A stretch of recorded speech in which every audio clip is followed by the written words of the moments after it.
I present the Orrs.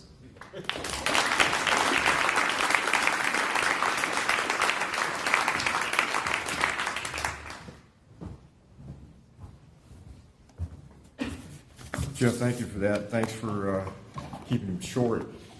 We're going to do what we've never done before. We talk a lot, and we have talked as father and sons do. We've never presented together, so this is kind of a new thing for us. But I want to start and say a few things. One is the first thing you'll notice is we changed the title. What is in your program is not what we're going to talk about. So, that does. And we want to zero in, because father and son here, it dawned on me dawned on us that we might better think about this as an intergenerational challenge, which it is, as all of you know. Our generation casts a long shadow on the future, including my grandchildren, Danny's children. The second thing I want to say is this.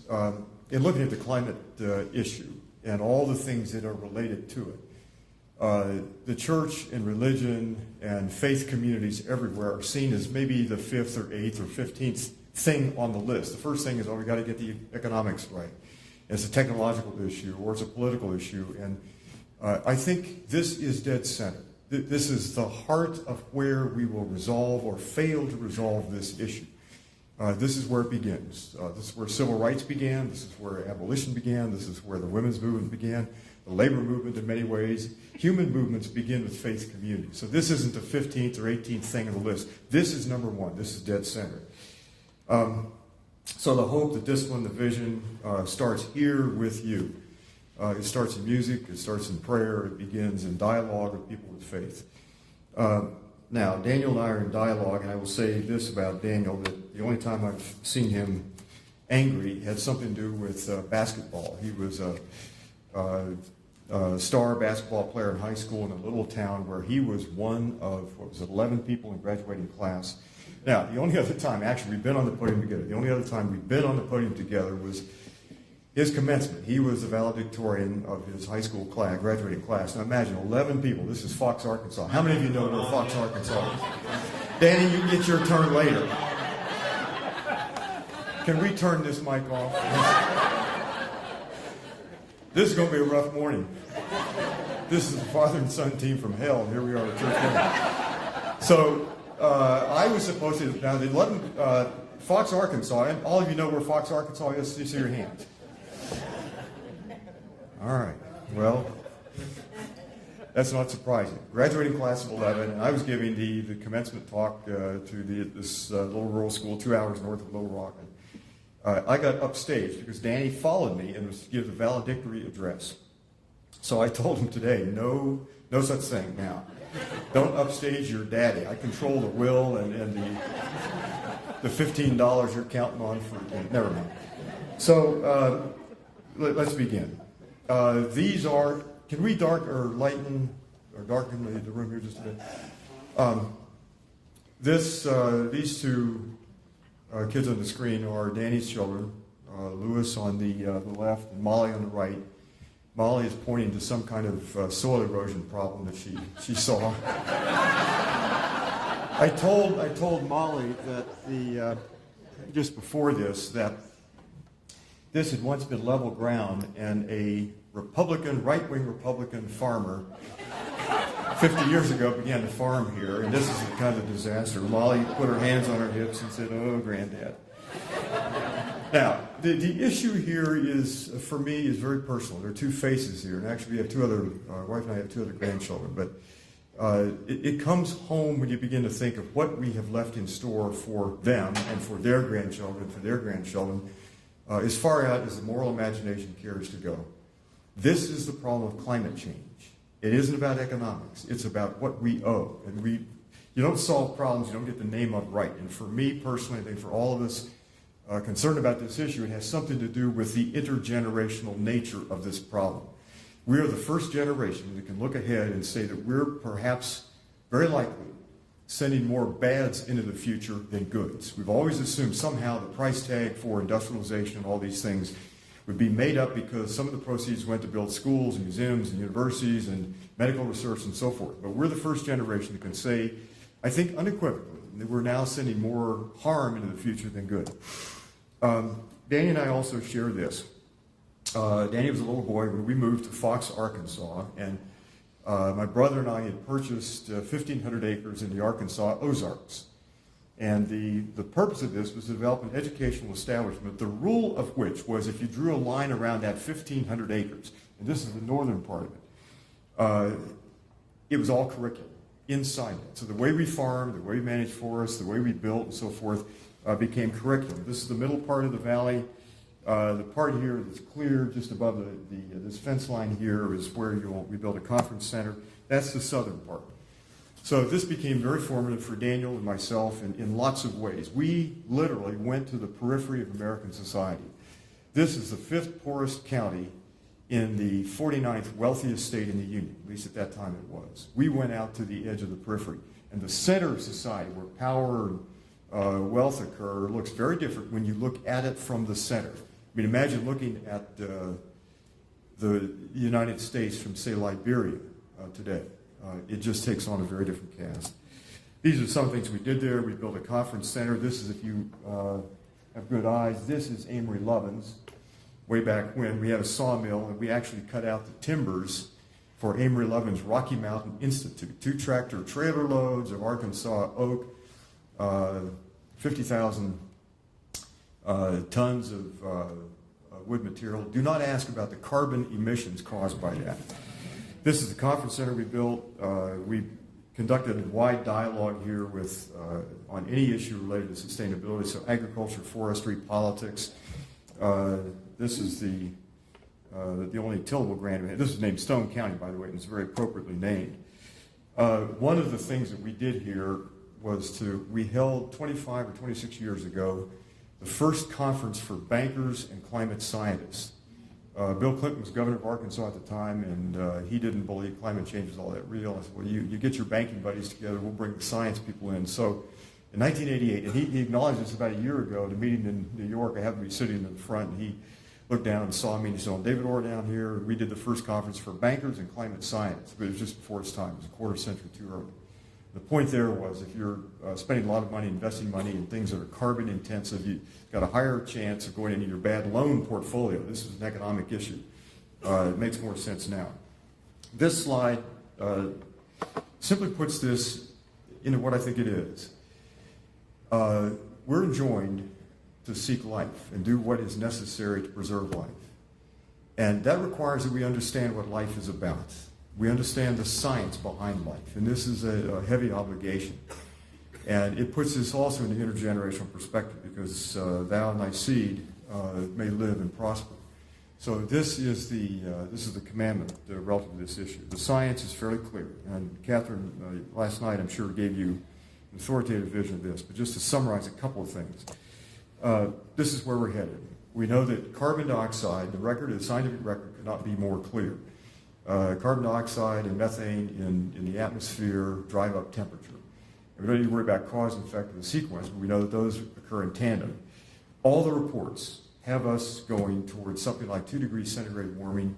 The Royal Academy of Sciences several years ago put out a report saying by 2061 it could be 4 degrees centigrade warming. Now somewhere on this upward trend, all hell breaks loose. There's no way civilization survives that much heat. It isn't global warming. This is climate destabilization. Everything that we take for granted begins to change. We behave differently when the temperature goes to 105 Fahrenheit than we do when it's 75. We're just different people, but so is steel and wire and concrete and roads, and plants and animals. The world just changes dramatically. And then keep that temperature so it's not a one-off thing. It gradually increases. So that's the point. Science could not be more clear. This is tough for us. This is David Archer, who's a climate scientist, head at the University of Chicago. I think he's moved on now. The carbon we release to the atmosphere stays there for a long time. So the IPCC fourth report said, Susan Solomon was part of that, said that we've got, even if we stop emitting carbon today, 1,000 years of rising sea levels, rising temperatures, and changing ecologies. 1,000 years. So we got to stop and think, what do we know that has lasted 1,000 years? The fact is, we don't know much. The Chinese Empire, maybe the Catholic Church, but now we have to think in blocks of time. We've now bought that much warming. That's already done. So we're committed to, the numbers may vary depending on who you talk to, but we're now committed to something like another, 7/10 or 8/10 degree warming that will take us very close, given 8/10 or 9/10 degree warming right now, will get us very close to that 2 degree threshold. Several years ago, back in 2008, the foundation I worked for then, a different one, the Cleveland Foundation, sponsored a study on climate change and the policy responses for the next U.S. administration. Be Democrat or Republican did not matter. And what did matter, but not to us at that point. So we did a report, and John Holdren, who's the President's Chief Science Advisor, was part of the initial gathering that we put together. And the question was asked to John in some of these meetings, what happens at 2 degrees centigrade warming? And John got very emotional about this and said, I don't want to talk about that. Beyond 2 degrees centigrade warming, all the bets are off. So this is not a short-term fixable problem. If you talk about fixing climate change, that can't happen. If you say, can we power civilization by a combination of rigorous efficiency and sunlight? The answer is yes, probably could, if we do it in time. If you say, can we solve this problem? The answer comes back, probably not. We don't know how to get carbon out of the atmosphere except the standard ways of weathering out and plants taking up and so forth. You think of the difficulty here of beginning to take carbon out of the atmosphere by some machine. That machine has to be powered, but in some way that's carbon neutral. It has to be deployed at a scale that really matters at a time that really matters. And it's got to be affordable given all of our other priorities and so forth. So that means climate change is not global warming. This is planetary destabilization. Let's get the words right. This is the change of everything that we know. It isn't a matter of belief, but physics and chemistry. So if somebody asks you or tells you, I just don't believe in climate change, wrong word. You believe in Jesus, Moses, Buddha, that's belief. And nobody comes up to you, I'm sure, and tells you, well, I just don't believe in the laws of gravity. And if they do, there's a very simple test for it. Come to the top of the building with me, and you go first and see how it works out for you. So this is a matter of physics and chemistry. This is not an isolated issue. This is a systemic crisis. Climate change connects with everything we've ever done and ever thought about. It is connected intimately with justice and fairness and decency and the way we manage ecosystems, the way we live in the world. The human presence in the world is related very much to climate change. This isn't controversial. Talk to people who study climate for a living and have to live by the rigors of peer review, fact, data, logic, and evidence. It's just not controversial. It's controversial because a bunch of people or a few people with a lot of money have made it controversial. That's the issue. It's the control of the media and a lot of money. It isn't a short-term problem. So what do we say to this? How do we convey this message to the public? Well, one of my favorite cartoonists for the New Yorker had it put it this way. Here's a preacher being chased out of church. How many of you have had this experience? This is the problem.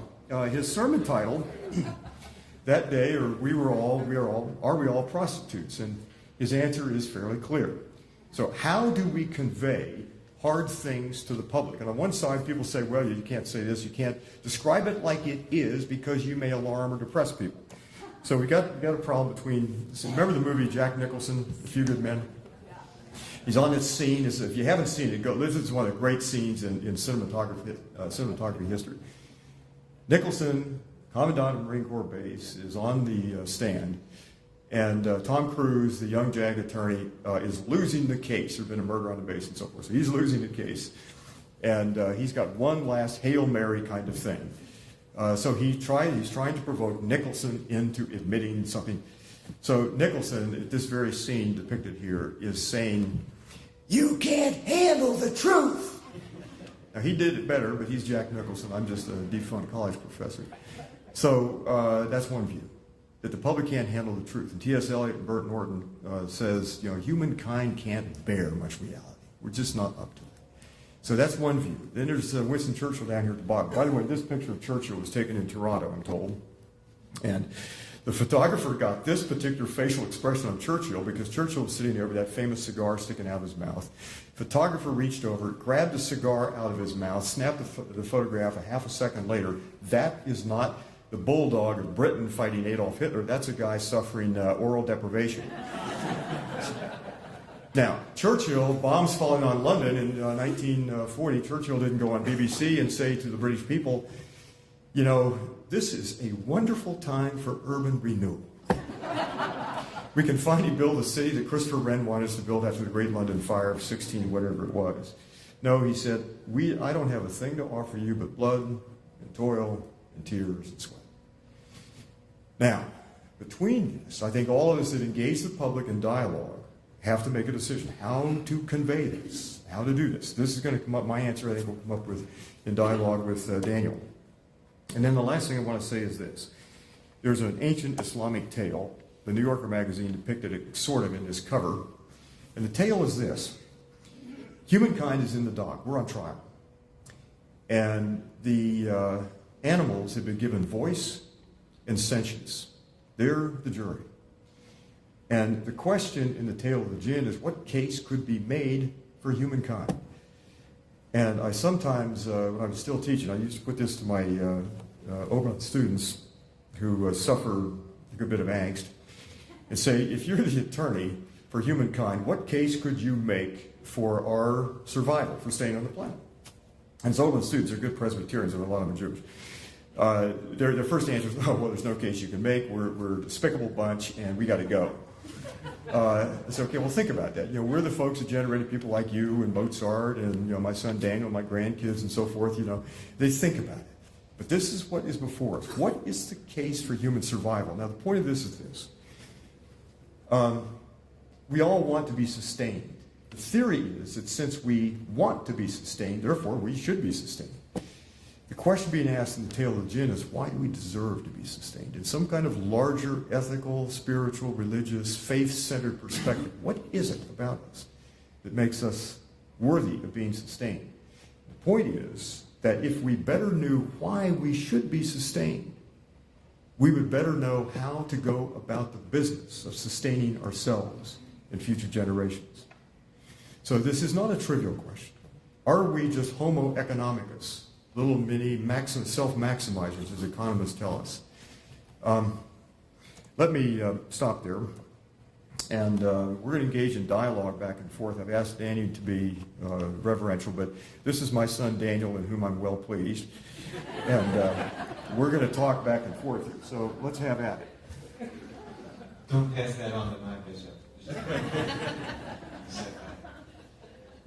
So Dad grew up in western Pennsylvania, in fairly rural western Pennsylvania, college town.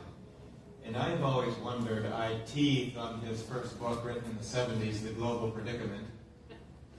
And I've always wondered, how did he get it that long ago? And then, how did he stay with it? So I have an opportunity with you listening to find out. That's your question? Well, there's a lot of history behind that. I went through graduate school at the University of Pennsylvania in the late 60s, early 70s. And I had a professor by the name of Ian McHarg, who was the father of modern landscape ecology. If you know ecology and landscape use, his name is he's a legend. And he got me interested in this. It was a disciplined thinking about environment. In his case, it was landscape. And so that was the start of it. In 1976, we were living in Atlanta, where Daniel was born. And I worked as a consultant to the governor's office. That was Jimmy Carter at the time, and also worked with his transition team before he went to the White House. And we wrote a paper at his request. I was in charge of drafting a paper on the biggest environmental issues the administration would face, which I did in conjunction with Avery Lovins and Dennis Hayes and a bunch of other people at the time. And so from then to the present, been involved in this. I think it is as much a part of my prior upbringing as a child. I mean, I think this is, for me, it was a religious kind of feeling without ever being called that. You didn't talk about environment in the late 1950s when I was a little kid. But why do you keep at it stamina? That's a good question. And for one, it isn't just I'm trying to save the earth. I don't know if I can save the earth. But in one way, if there was no urgency to this, I think I would still do what I do. I like it. I like the people that join around earth and soils and trees, and wildlife and water. They're my friends. People like Wendell Berry and Wes Jackson have been longtime associates and friends. I like this movement. I feel at home here. So it's as much for me as it is any sense of duty or mission. Is that a good enough answer? Yes, Daniel, let me turn and ask you. Daniel went into ministry. My father was a minister. My grandfather was a minister. Had uncles that were in ministry, Presbyterian or Southern ARP denomination. It skipped me, and then it resurfaced a generation later with Daniel. Daniel, the relevance of the church to this issue, I think is huge. It's obvious to everybody in the room. But why has the church been so slow to come to this issue? This is 2014. The church is still rallying. It's still not mainstream throughout most of the faith communities here. Why is that so? Well, the church was necessary, as you mentioned earlier, for a lot of movements in modern times, but a lot of institutions that don't need us anymore, churches and schools and hospitals and social service institutions, were started at churches, and they don't need us anymore, and I think we have an inferiority complex in some ways, without realizing how desperately we are needed to re-neighbor communities, including the natural communities. And that re-neighboring is the transition for churches that have a lot of tradition. That's a great word, neighbor. I hadn't heard that before yesterday. Daniel mentioned it. Daniel, drawing from Scripture, what is the inspiration for action on climate change?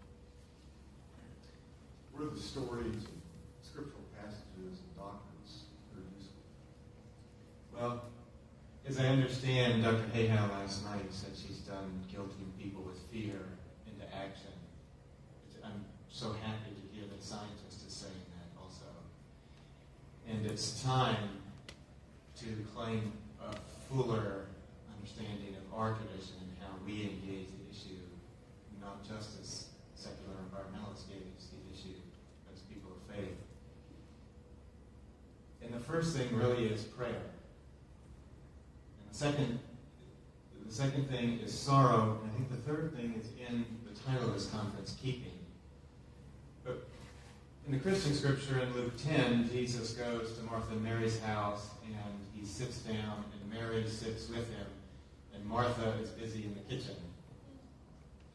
And many of you can tell me the next line, Martha is upset that Mary has sat down while Martha's doing all the work. And Jesus says, Mary has chosen the what? Better part. And it's so hard when we see problems as Westerners, we want to fix problems, and the first thing is to recognize whose it is.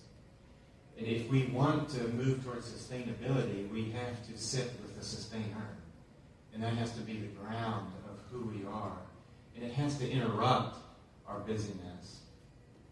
Regularly, we have to interrupt when we have the impulse to solve. We have to sit sometimes.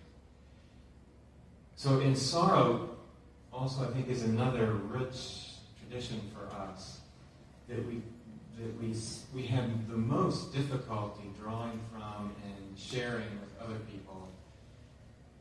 My church wants joyous worship a lot of times, and in our denomination, Christian denominations, we often are trying to make it seeker sensitive to people. We have one person I recognize from the Brueggemann study, Walter Brueggemann, who's one of the eminent Old Testament professors, who says to Christians, when you hear the prophets say, woe, hear sorrow. Woe to you, Israel. Woe to you. Your land will be a desolate haunt of jackals. Woe to you. And he's trying to get us to embrace what our scriptures say over and over again, the hard passages that we struggle with. Feel God's sorrow. And if we don't feel God's sorrow about the situation, and help others to share the sorrow, just the pain of the predicament that we are in, then our moving forward is too shallow. We don't have enough depth in our own heart and not giving enough depth to other people. And thirdly, I think from our tradition, Anyone learned Hebrew here, and what declension? Can you give me the declensions of that you learned the verbs with? Shamar, shamarta, shamart, shamartem, I'm lost. This word is used so often in Hebrew scripture that it's the word that most of us use to learn the language of Hebrew. Keeping. Earthkeeping. But notice, I want that to come last. I want prayer and sorrow to come first in our minds, and I want the keeping to come only after those. That we have this gift from God that we do keep. God put Adam and Eve in the garden to tend it and to keep it. Over and over again, the Psalms talk about that God will keep you. The keeping, I think, in our scriptures is like a mine. That we have only begun to recognize how deep that well of keeping is. People died if they couldn't keep. If their soul wasn't in line with the creations, their animals, their trees, their crops, enough that in the middle of the night they recognize there's a threat and they deal with it. The keeping in Scripture is what the world so desperately needs. The shamar, to keep the world. And when we plumb the depths of that little word that's peered all through Scripture, I think we'll have a radical new understanding of what it means. All right, we raised some issues here. When I was a kid growing up, I've seen one estimate that there were maybe 1.5 million things you could buy. 1.5 million. That was, give or take, 1960. Amazon, I'm told, has for sale 24 million things alone. We live in a consumer society. So the question, and this is not rehearsed, this is right out of the blue. The question, Daniel, back to you, is what's this message of sorrow in a consumer society that we found more and more things to buy? How do you convey this? And can you calibrate or make it palatable in a consumer society, this religious obligation? And then if you can't, what do we then do? And so, is that a confusing enough question? You're off script. I don't know the answer. Been off script for 70 years. Anyone traveled with Reverend Billy in the Church of Stop Shopping? There's seen his book? He's a real person. Well, does that compute? How do you make this message of sorrow and what the Spanish philosopher Miguel de Unamuno once called the tragic sense of life in nations? How do you calibrate that with this consumer culture in which we're all enmeshed? I mean, all of us are branded. We're all products of Edward Bernays, the great Edward. How many know the name Edward Bernays? Let me see your hand. Right. So folks there in the back, all in the back. Edward Bernays was Sigmund Freud's nephew, and he came to the United States early part of the 20th century. He created the first major advertising agency. And as a Freudian, this is before Freud had been translated into English, he knew that the superego up here, the little angel up here, and then the rational mind, and then there's the id. And he was an advertiser. You don't mess with the superego up here, or even the rational mind. You go straight to the id. You sell things by selling fear. And all the things, nasty fear, lust, and all that kind of stuff. So when he had to sell cigarettes, which he did, he organized a march down Madison Avenue with a group of debutantes, and he took part place in the march. He had a group of photographers, and the debutantes came down the street and ended at the sign location. They hitched up their skirts, which were already short, and out of a garter pulled out a cigarette and lit it up. And that was the picture that went out across the United States. And the label on the picture was, debutantes or women light little torches of freedom. He was tapping into their resentment against male authority, that we can smoke too. And that was what sold cigarettes. And that's why the start of women's smoking. So anyway, long story short, how do you make these two messages? They seem to be so discordant. And in your own congregation, how do you message this in the way you organize programs and sermons and so forth? Well, I can't say that we've done it, but I do think that when we tap the deepest need of people, then they don't need the stuff. And that comes through prayer and through really experience experiencing the sorrow so they get over the fear, right? And it happens through song a lot, the best, when people tap something deeper within ourselves, and we don't need to stop. And then room opens up for God to act. We do have stories in Scripture that we are beginning to recover, and a story with a story from Scripture embedded in it. Our diocese in northern Ohio had a relationship with Tanzania in the 70s. And the bishop from Tanzania, Tanga, was the region, Tanga Zanzibar at that time, came to Cleveland, and he preached about Joseph and his brothers, saying that he was coming to Ohio as the brother in need of help. I got the opportunity to go to Tanzania in a renewed relationship in 2011 and was asked to preach in St. Matthew's Kabuku on August 15th. And the scripture for that Sunday was Joseph. But it was Joseph dismissing Pharaoh's assistants. Remember, we had it recently if you're a liturgical church. Dismissing Pharaoh's assistants and crying so loudly that they could still hear from outside the room because his need for his brothers was so great.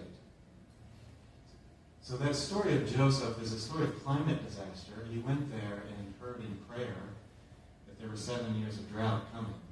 It's a story of climate disaster averted. That he saved, he kept.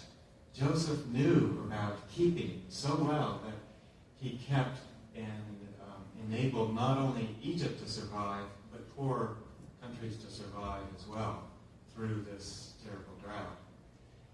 But it's also a story about how much we in Ohio need folks in Tanzania or in El Salvador or Guatemala, how desperately we need them. And we have to dismiss any who would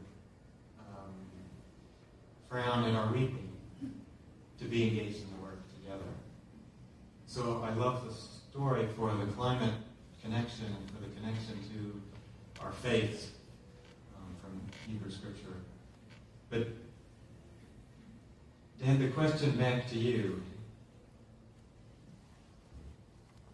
Talk about, you had the gin argument with up on the screen, the tale of the gin. Talk more about the legal argument and how you would make it. And in your vast reading, it has caused structural problems in his house in Oakland, Ohio. What do you recommend for people of faith in why the human race should continue? Well, the last part is really in your hands. I think the case for the human race has to be made not on economic grounds, but on spiritual grounds. It's what we are. And if we're no more than the economist model, the neoclassical economist model of little self-maximizers, that's one thing. And I don't think you can make a case for a self-maximizer in that model to be sustained. And I don't think the logic of the model makes it sustainable anyway. In the U.S. Constitution, the word for future generations is mentioned only in the preamble and not thereafter. And there is presently no case law or relatively little case law that protects the rights of my grandchildren and theirs and theirs and theirs. So they are bereft. And the only voice they have is mine and yours. And so if the future generation has a place at the table at all, it's because of us. We put them there. We have it in legal terms, I think we have a particularly difficult thing in the United States. There was a Supreme Court case in 1887, I think it was, the Santa Clara County case. It was not an important phrase, it was a payment of back taxes. And Santa Clara County sued the Union Pacific Railroad for payment of back taxes. The case went to the Supreme Court, and the Supreme Court is said to have given the rights of personhood to the corporations. In fact, when you look at the history of the case, this is a minor footnote in all this, but they did no such thing. The head notes, the preamble, in other words, the case itself, were written not by the justice of the Supreme Court, a man who a Toledo native, Justice Waite, but rather by the attorney who was the secretary to the court, by the name of Bancroft, and Bancroft was a railroad attorney. And so, long story short, what that decision did, and it was like a pebble rolling off the top of a mountain, it created an avalanche of legal assumptions and decisions. And what they claim to have done, and what we've accepted ever since, is that corporations are legal persons. Now, you and I are people, persons. We can be in one place at one time. We have limited assets.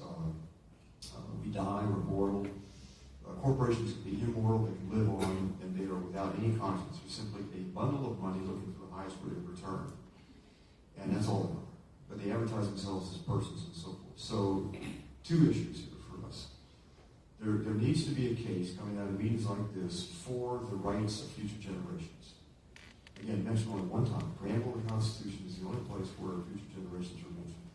Posterity in that one. And the second is to rein in the rights of corporations that now run roughshod over virtually everything. Naomi Klein, who's a wonderful writer, has a new book out on climate change and politics. And basically, her argument is that capitalism cannot be made to work relative to issues like climate change. Leave that, just put that as a question mark. I mean, deal with that as an hypothesis. She makes a very powerful case, but not the last word, I'm not sure. But we have to rethink our legal structure. Now, one other point on this, I think in the Middle Ages, for all of its problems, the legal structure grew out of church doctrine in the West. And so it began with the assumption of God and certain standards that were set down in Scripture. We have no such set of standards. So in the divorce out of the Enlightenment, law went one way and the church went the other way. And so law grows out of common law and legal decisions and legal theories and so forth. But it is a very different thing. There is no standard that says by which you will measure the law. We don't buy natural history, we don't buy religion and so forth. So this is partly an issue for us. It's a huge issue. What legal rights can you give to future generations? And then how do we organize the systems that provision us with food, energy, entertainment, water, transportation, livelihood? And what restraints do we put on them? And I'm going to point out on this. Ohio has more worker-owned companies than any other state in the Union. Ohio has more worker-owned companies. If capitalism is to be made to work, we have to do two things. You have to, well, one big thing, you have to spread it around. And you have to begin to say, okay, capitalism is a good thing. It's not just for the Koch brothers, it's for all of us. So worker ownership and public ownership. And then you have to set some guidelines and restraints and that's regulation. That's what we struggle so much with. Daniel, let me turn the tables and go back to your last comment. Daniel's been interested in food, gardening. He has a wonderful garden in his home, and 5 acres more or less under some kind of cultivation. And his heart really is in that. Let me ask you about the church and food. And the point of it is this. Ohio used to have, I'm told, something like 250,000 farms. And we're now down to what, Greg told me, maybe 65,000, give or take, or whatever. Mostly in the corn soybean business. Now, the point here is for us is serious. We're not going to import food at a price we can afford, at a volume we need from California. The California drought is just the shot across the bow. It's the beginning of the process, not the end of it. So we'll have to reinvent agriculture locally here in Ohio. So Daniel, what's the role of the church in feeding people in coming decades, or actually beginning right now? What's the role of the church? Well, is there a faith community here that doesn't feed people? I think we all take very seriously that call. And I've been so delighted as I've seen more and more churches have free community meals and feed more people who might not go into the doors otherwise. I think we probably, if you've come to this conference, you care deeply about the issues and struggle with how you engage people in the issues. And I think what I've come to is you engage them by feeding them. But then I realized that it's not just feeding with local food that might taste better, but There needs to be some teaching behind it so people can understand why. But more than that, they need to connect it directly to their health and their bodies. Those words, health and salvation, are very close in the Greek, sozo. And we need to start using health more to reach people about why creation is important. You know, to answer the earlier question, I hope the animals will say, because you're beloved. I hope they'll repeat back what our scriptures, lots of our faith community scriptures say, that you are beloved. And the animals praise God and praise all of God's creation. And people know they're beloved at the table. And that's our most direct way through to people's hearts is through their stomachs, right? And for us in a little church in a county seat town, we found the Daniel Plan, Rick Warren at a Saddleback Church. People know him, he has name recognition. And it boggles my mind that out of the heart of evangelical Protestant Christianity comes a plan to connect people to the health of their bodies and make some of the connections between health and salvation. More liberal Christians have talked about this for decades, but there was never a plan. And it has been hugely successful for us, partly with professionals who've tried to counsel. A nun helped out with the class, and she's trying to give spiritual direction to people. They came, all of them I called, came to help with the first class that we did, 6 weeks, 40 days, faith, food, fitness, focused friends. And it surrounds people with not only just eating, but why eating is important to their body and their salvation. Right, now let me follow up here. There was a report last week, I think it was, that 50% of the animals, not species, but animal populations had disappeared in the last, since 1970? We're hard on animals.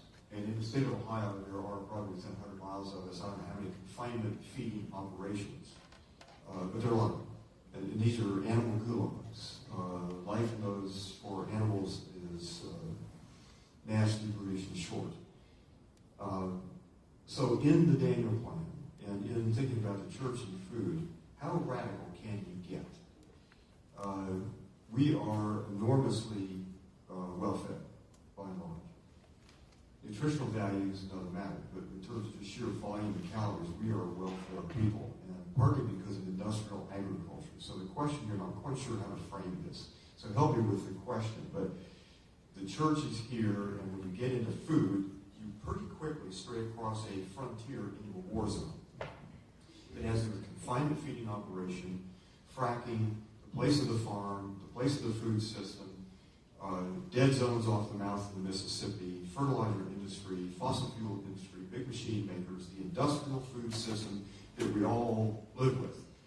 And the point for this conference, with climate change, is huge. Agriculture is a big fraction, and by the time you put a calorie, the old figures maybe can hold up, by the time you put a calorie on the typical food plate, it has embodied in it 11 some calories of fossil energy. And if you change over to meat and so forth, it may go as high as 70 calories for 1 calorie on a plate. So here we are in a church, and talking about food, but in the food system, you've strayed into an enormously controversial political issue. Not sure how to ask the question here, but the issue is kind of the elephant in the room on food discussions. So how do you handle this? How radical can the church be? And radical in the sense of getting to the root of the problem, not radical as kind of fighting everything. Is there nothing that I'm definitely not sure how to answer the question.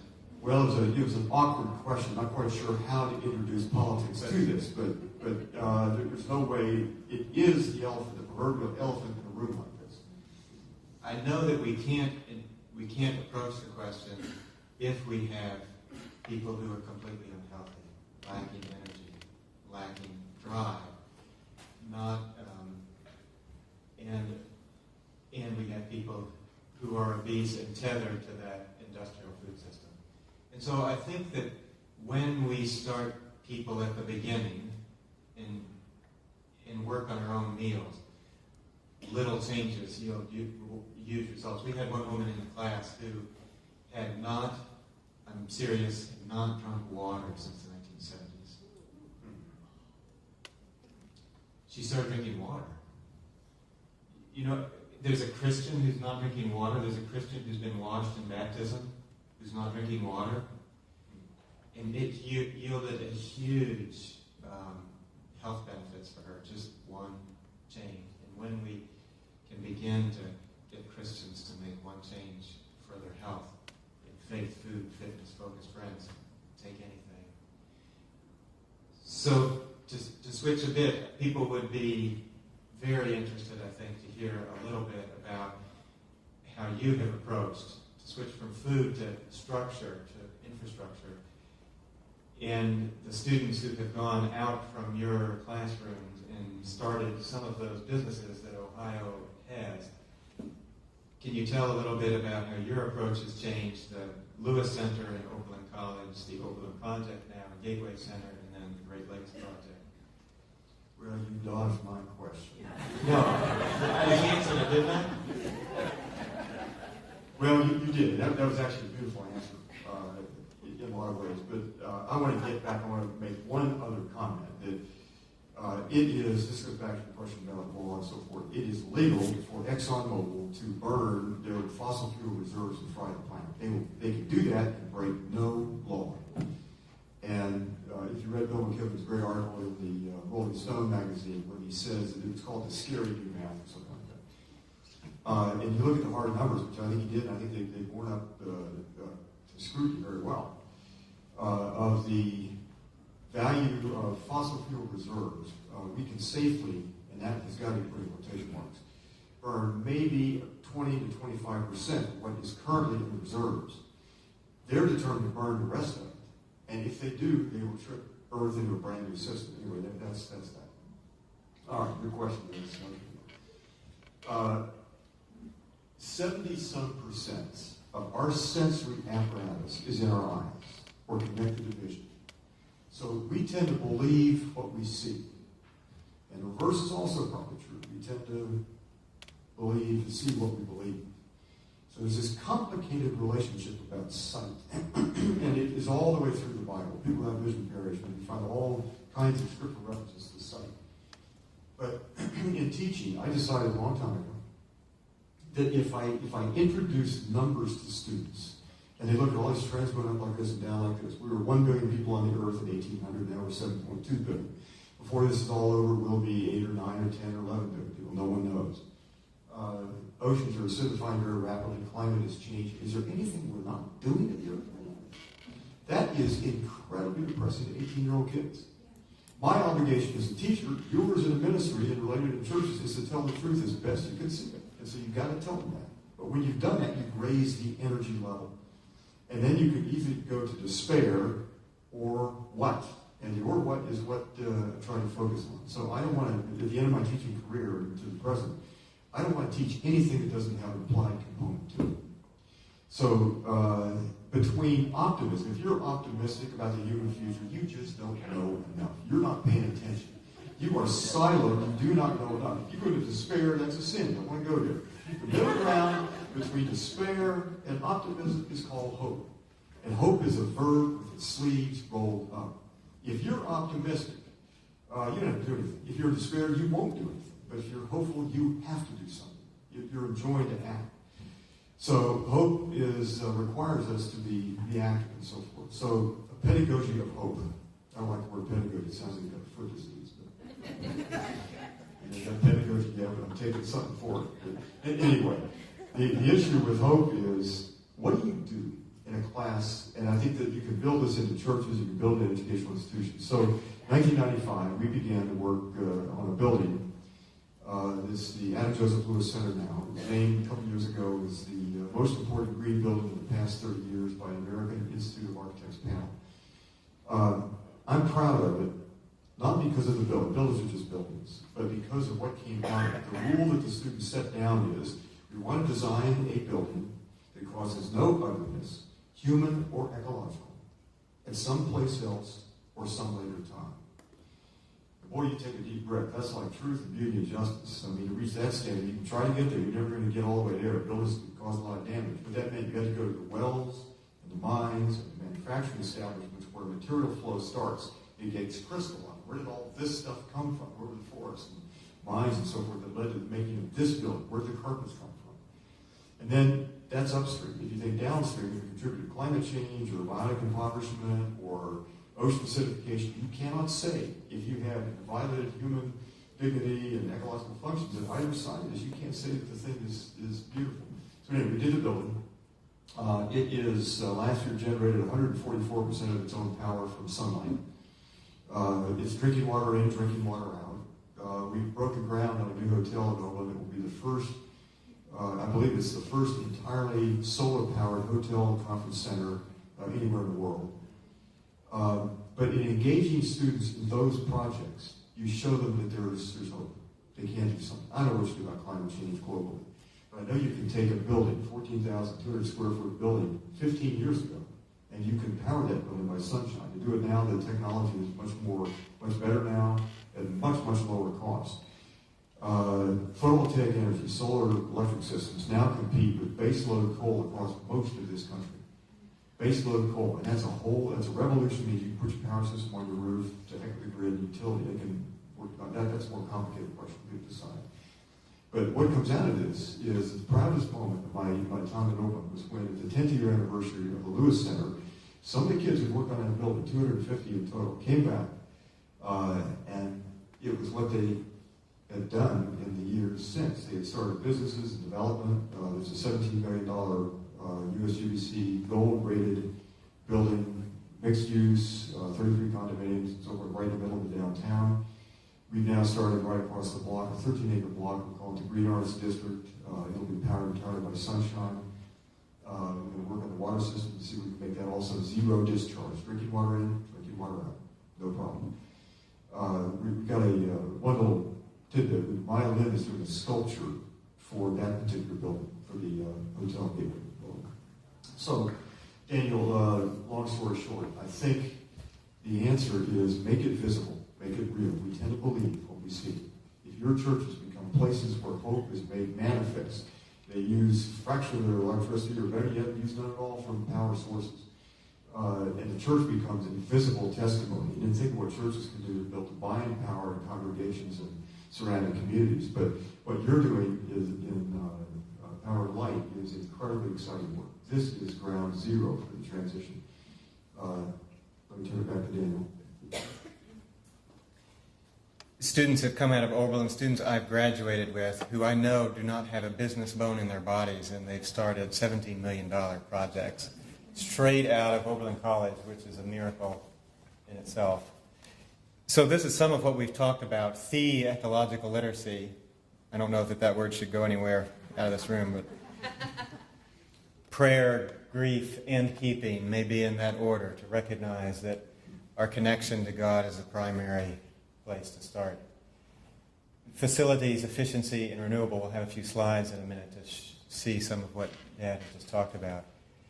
And the transition to a sustainable economy requires local food, locally owned companies, but who's the vastest network of local institution? It's faith communities. We are in all communities across this country and across the world, and we're connected already, and we have huge potential in political engagement. And we have to divest from the sources, as Dad was speaking of, the corporate sources that driving us under. Here's the Lewis Center. It was named just as my first son was born, and we named him Lewis, concurrently with the Lewis Center. It's one of 30 milestone buildings in the 20th century, Department of Energy, and Dad mentioned the American Institute on Architecture, most important green building in the past 30 years. But I hope you caught that what the incredible fruit of this building is the students who came out of it. Started a restaurant, a grocery, a farm. There's a student at Woods Hole, classmate of mine. It just goes on and on and on. I was amazed when watching students come out of Oberlin Studies program. Here's the PV array at Oberlin College. Here's a PV array I bet a few of you may have parked under the Cincinnati Zoo. Recognize that. And here's what Dad alluded to, the cost of solar production. Look at that. Just gone down, down, down. To close, here's a quote from Martin Luther King. There is such a thing as being too late. Procrastination is a thief of time.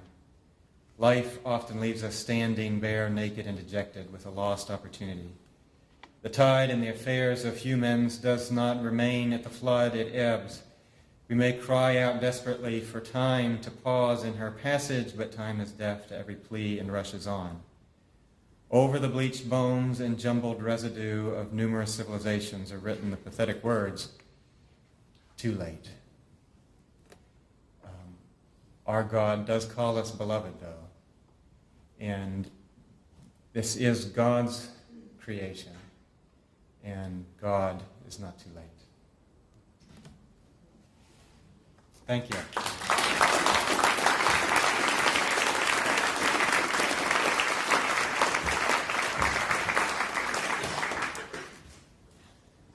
Thank you very much. I'm going to ask Bishop Breidenthal to join us for a few minutes, and then we're going to open the floor up for Q&A.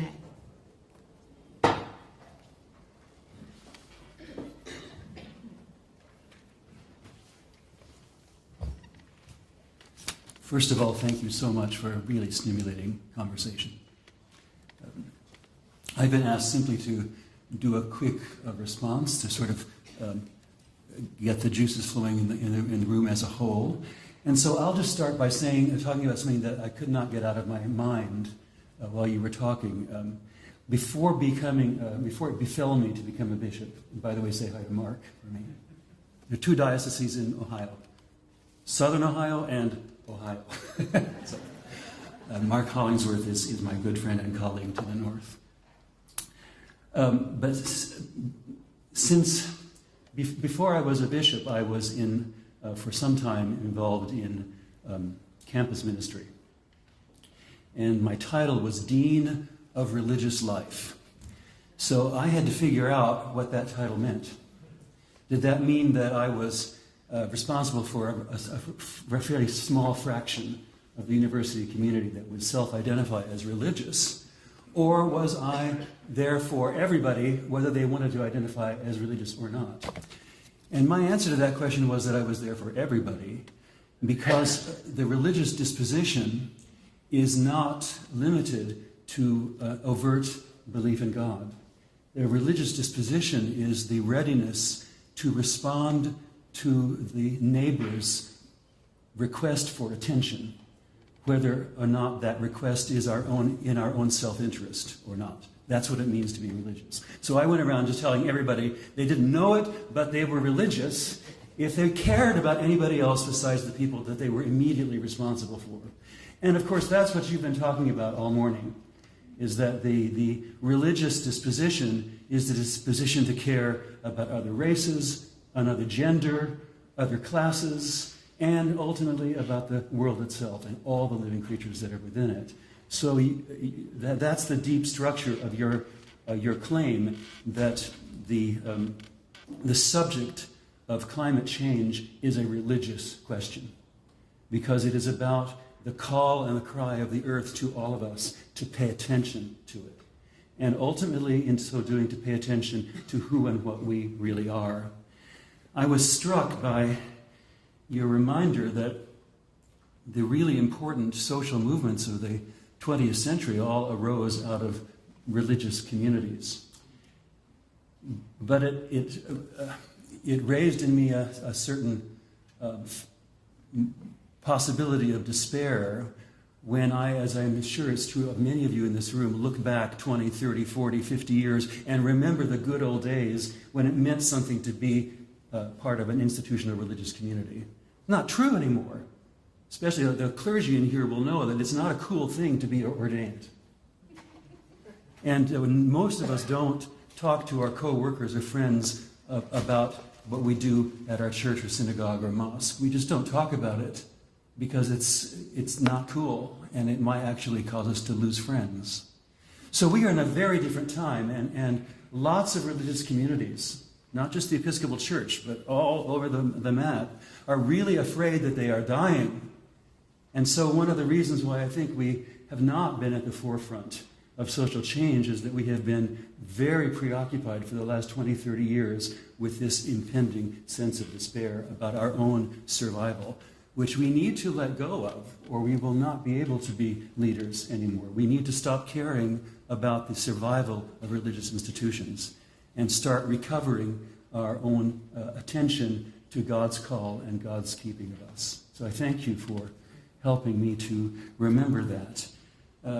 The secularism that surrounds us is in part a result of a real ebb in religious disposition in our time. I just came from a board meeting for a new seminary that I'm very excited about, actually, where we had a keynote speaker who was leading us through some imaging about the future. And he said that one of the dimensions of contemporary secularism in the United States is a shift away from caring about making a difference in the world, a shift away from that to simply seeing the meaning of life as grounded in experiential satisfaction. That we move from one satisfying experience to the next without any concern about what impact that may have on others or on the world. But in fact, keeping, being our brother or sister's keeper, being the earth's keeper, wanting to be beloved, wanting to be fed and to feed, is what we really are hardwired for. So the ebb in religious disposition cannot be permanent because it's not what we're made for. So that's where my hope arises again, that our essential connection to one another and a desire to be connected will ultimately drag us back into the presence of God and will renew those institutions which are grounded in the conviction that we are keepers. So having said that, because Greg asked me to do so, I'd like to say just a few words about one institution-related place that gives me hope today. And it's happening here in the Diocese of Southern Ohio. The diocese is the owner of about 1,300 acres of really good farmland, Kokomo farm, a glacial dump, about 35 miles southwest of here. And we have a little camp and conference center there. But for the most part, we have just leased it out to farmers who have been growing soy and corn, period.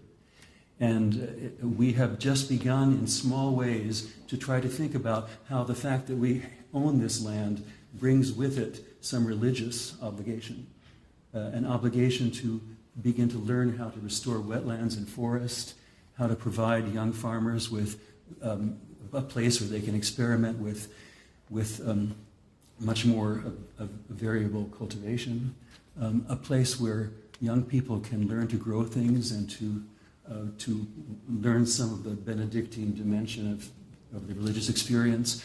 But interestingly enough, and above all, we haven't really gone very far in any of those directions yet, but above all, to see that the land connects us to our neighbors. The land itself connects us to London, Ohio, and to Washington Courthouse, and to all the farmers in between. So we have begun finally, after decades of presence in Madison County, we've actually begun to get to know our neighbors.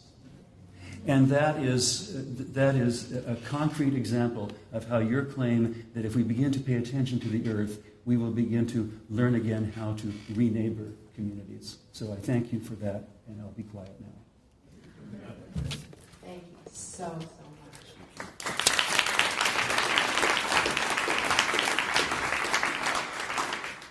I need to make a brief, urgent request for some of you who have parked on the grass in the back. In order to keep you from being towed, we need you to relocate to the parking lot across the street directly from here.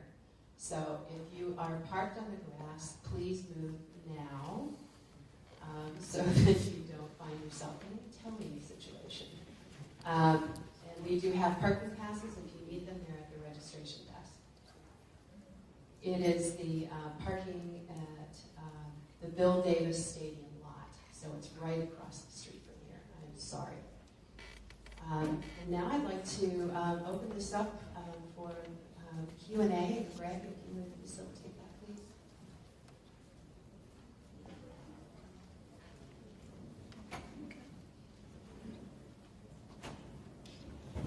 Thank you, Rev. One of the questions I have is, being a student of anthropology, is, I'm used to looking at the past to get some ideas of what might work in the future.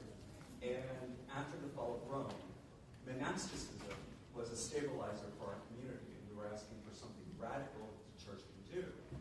And why do you see the role of monasticism in the future of climate change? So how do you see? Right. Well, the world of 7, 8, 9, 10 billion people, it raises certain problematic issues. Let me say two things very quickly. One is that I've always thought of anthropology. I read Marshall Salem's in graduate school years back. I always thought of anthropology as a wonderful discipline. It's a treasure chest of how humans in different cultures, backgrounds, and places have responded to the fundamental issues of living, of shelter and food, and how they relate to each other and so forth. The second thing I would say is this. I think by nature, this goes to Tom's point, I think, in part. We're tribal creatures. And we learned way back when telling stories around campfires. And so coming out of that, we are tribal. And monasteries and monastic living, you can speak to that.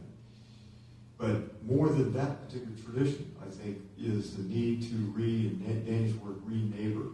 And I like that neighbor as a verb, but it's not a noun in that case. I like that approach because I think it means that we begin to build communities and sustainable places that work well. And this is the heart of, if you're in urban planning, the new urbanist movement. It's very much what we're trying to do in the Lake Erie Crescent Project.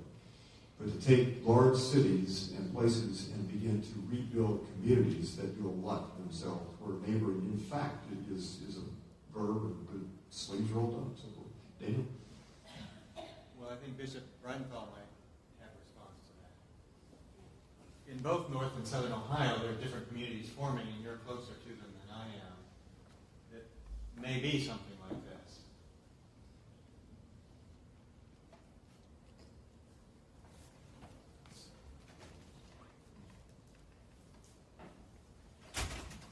Just refocus the question for me in one sentence. The role of monasticism and the future of climate change as a stabilizer in communities. There are a lot of intentional communities beginning to develop and form. In fact, I just blessed the house for one of them yesterday evening. And it's interesting to see how almost all of them are interested a lot in food and urban or rural farming. I think that such communities are trying to help us relearn how to live in community with one another again. It's ironic that we kind of have to be intentional about that. But the religious community should do everything it can to support people who feel called to experiment with that kind of neo-monastic movement. Dr. Hagel last night left us with 3 things that we should do, and the first thing was reduce our carbon footprint.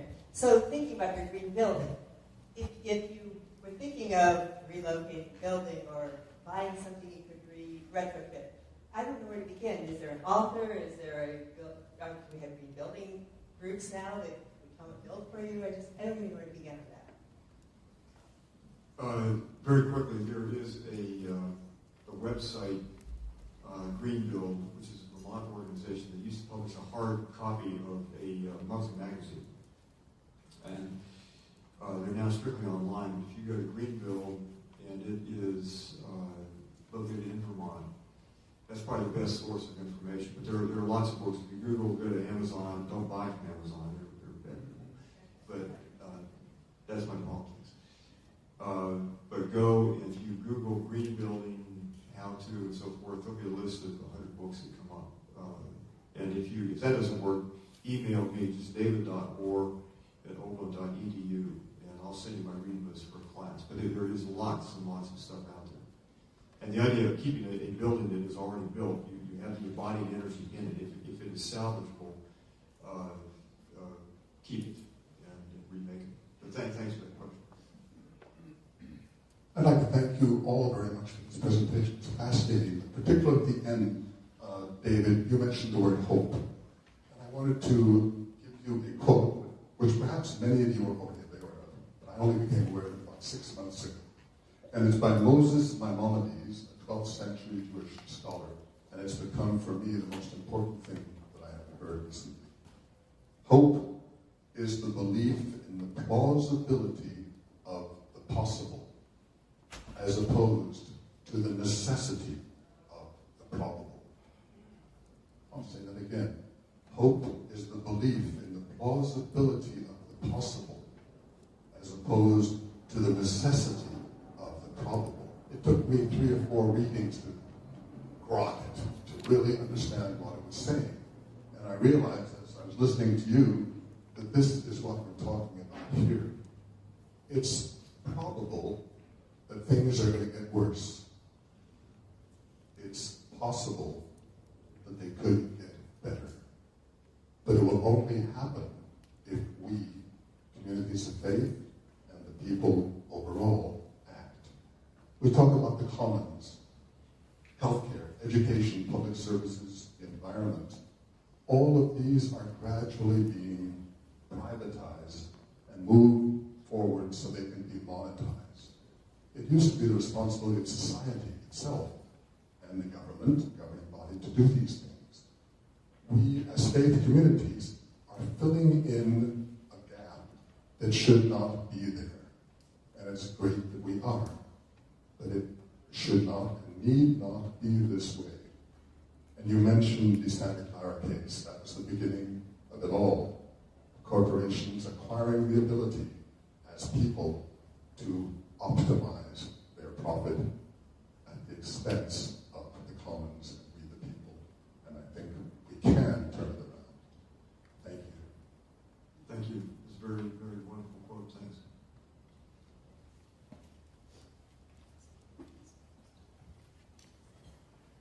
I think we're only going to have time for one more. I just wonder, I'm glad to see 2 clergymen up there. The elephant in the room often seems, because of the political division, that 2 parties, the elephant in the room are the social morals that people feel very trampled on, being aligned in the same political spot as the pro-environmental. I know it's not exclusively that way, but have you had to address this in your churches, and how do you handle that?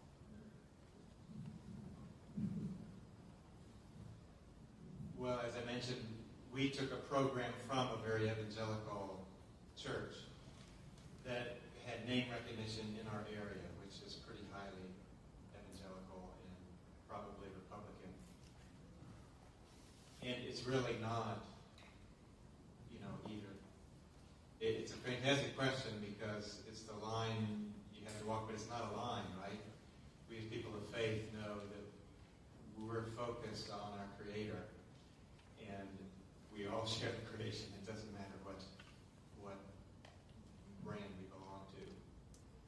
But it does help to go back and forth across what people see as a line and try to erase it as much as we can.